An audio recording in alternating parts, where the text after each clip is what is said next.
Sziasztok, srácok! A mai videóban csavarni fogunk. Az látjátok, már ki is élvetem a pontot, és itt lesz velem az apukám. Egymás ellen fogunk harcolni. Aki többet belő, az nyer.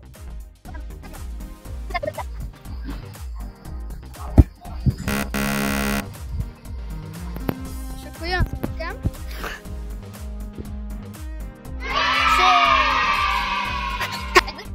Majd be fogok vágni egy elnyőzőt.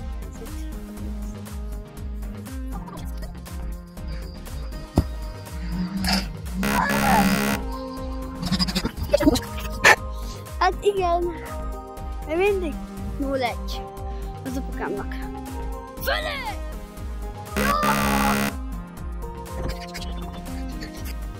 Let's go! Na itt kell most egyenlíteni. A utolsó lövésnél kell egyenlíteni. Nem kéne. Missziugrás.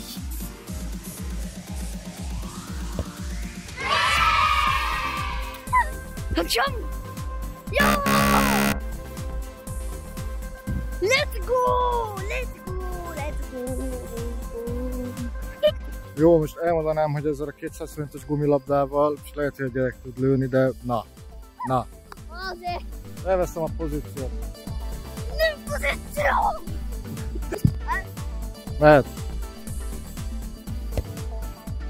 Hát.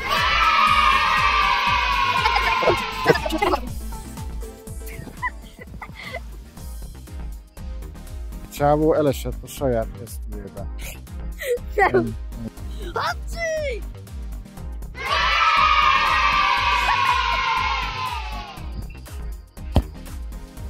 Ma, még egy rendes lövés. Lőjen! Azt jól elküldted! Nem vágjuk ki! Nem vágjuk ki! Nem! Nos, akkor apa kihagyta! És ezzel én vittem a meccset.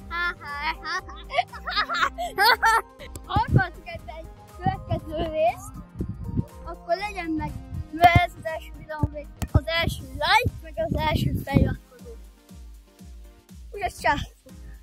Ja, és most veszünk egy 11-es videót, úgyhogy... De hogy veszünk? Hanna, mint szóval, valami sor, sziasztok!